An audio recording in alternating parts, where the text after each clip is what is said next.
Spirit of the deceased often stay in the location of their death. Some return to locations they have great affinity with, like their house, especially if their death was sudden. Never mourn too much for the dead, because each time we do, we are effectively trying to draw them back to us. This story is based on a true event. My name is Trey, and I want to tell you about an experience of mine when I was 16 years of age. In 2004, I had a good friend named Hang. I have known Hang since we were kids, because we grew up in the same neighborhood and attended school together. One day, Hang told me he had a distant relative that needed a 4-day vacation, and she needed someone to stay at her house to watch her 3 small dogs. Crystal was the cousin's name. Crystal was willing to pay Hang money if Hang took the job. Hang had to reject the job, because he had to babysit his nieces the week of Crystal's vacation. Hang asked me if I could help with the dog sitting. I was young and a dog lover myself, so I couldn't reject the offer. I told Hang I'd love to watch Crystal's dogs if she didn't mind. He called her and Crystal said it was fine. The vacation was unexpected, so she needs someone. I met with Crystal the day before she left. She gave me her house keys and instructions on how to feed and walk the dogs. She also gave me a little journey inside her house. I want to give some details on the inside of the place. When you walk through the front door, the kitchen is on the left. Kitchen has white walls, with yellow stains. Looked like the kitchen hadn't been cleaned for weeks. It also had a funky smell. Right across the kitchen is the washroom. You pass the kitchen and washroom and you'll get to the living room where there are 3 hallways. The left hallway leads to the master room where Crystal sleeps. The right hallway goes to her daughter's room, and the middle hallway leads to the backyard. There is a huge window next to the backyard door that lights up this living room. You could see the whole backyard with this window. The first night was typical. I watered the yard and took the dogs out for a walk and then fed them. Crystal wanted me to sleep on the sofa in the living room, because both bedrooms had fragile things that she didn't want the dogs to break. Nothing much happened. It was a quiet and peaceful night, with the sound of crickets.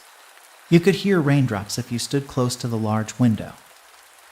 I watched TV for an hour and fell asleep.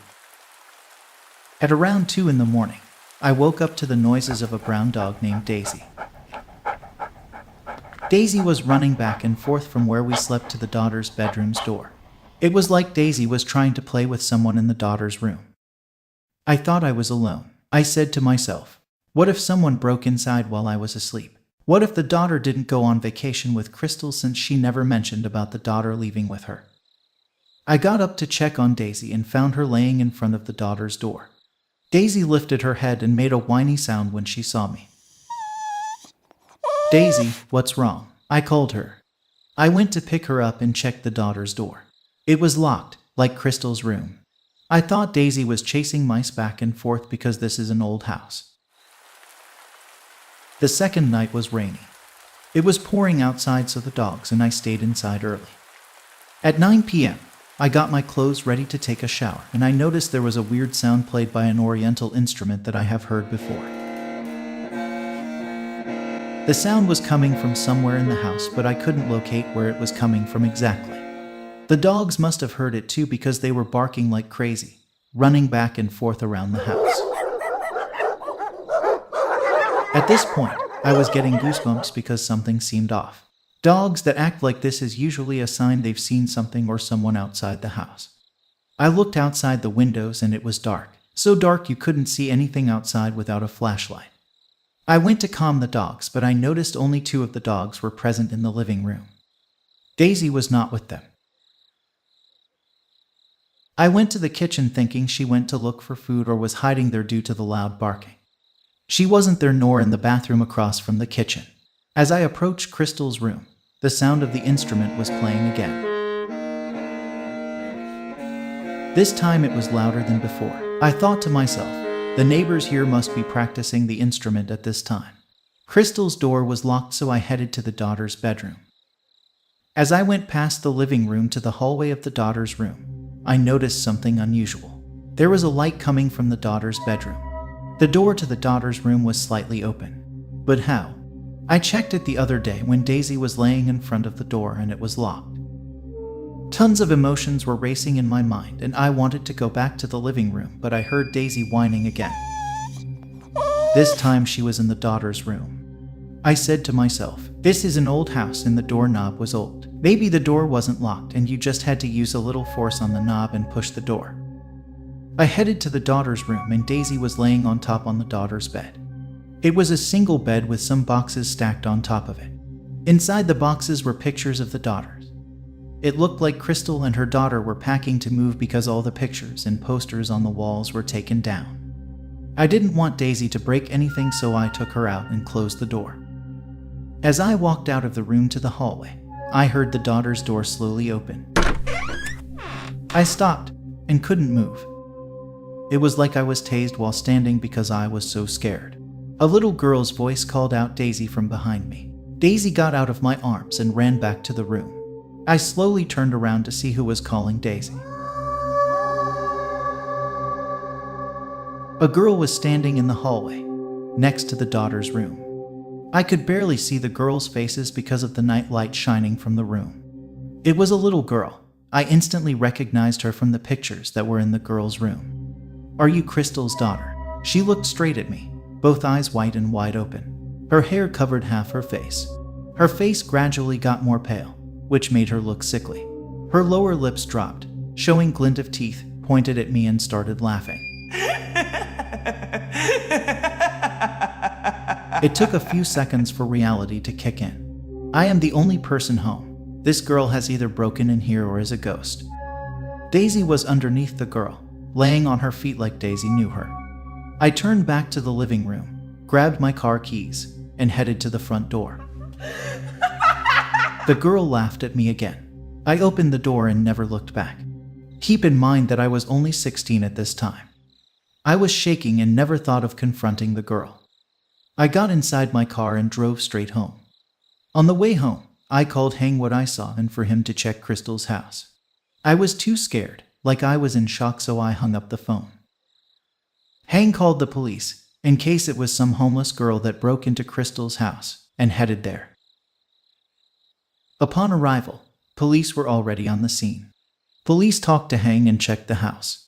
There wasn't any sign of break-ins, and both of the bedrooms were closed and locked according to the police. Hang took the dogs back to his place for the night. The next day, I called Hang to take care of the dogs until Crystal came back because I wasn't feeling well. Hang tried to get me to take the dogs back to the house, but I declined. Deep down, I was too scared.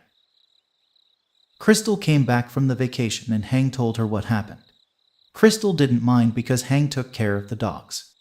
Hang asked about the vacation and Crystal told Hang she went to Minnesota to see her family up there. Crystal was grieving and needed to get out of the house to clear her head.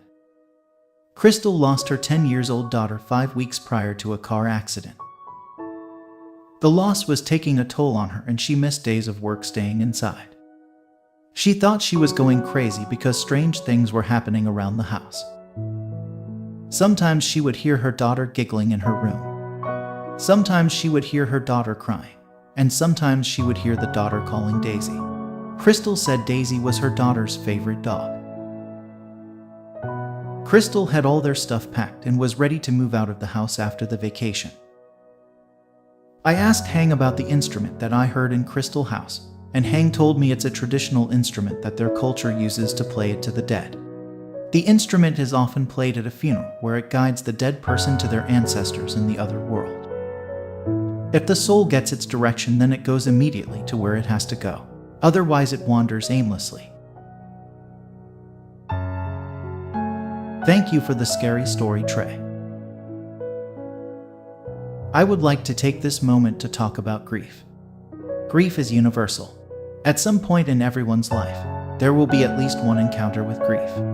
It may be from the death of a loved one, the loss of a job, the end of a relationship, or any other change that alters life as you know it. The 5 stages of grief are denial, anger, bargaining, depression, and acceptance. Not everyone will experience all 5 stages, and you may not go through them in this order. Remember that it is okay to grieve. Grief is like the ocean. It comes on waves ebbing and flowing. Sometimes the water is calm, and sometimes it is overwhelming. All we can do is learn to swim. Please do not torment yourself over grief. Have a wonderful day, my friends, and I will see you in the next story. Thanks to listening to Trey's story.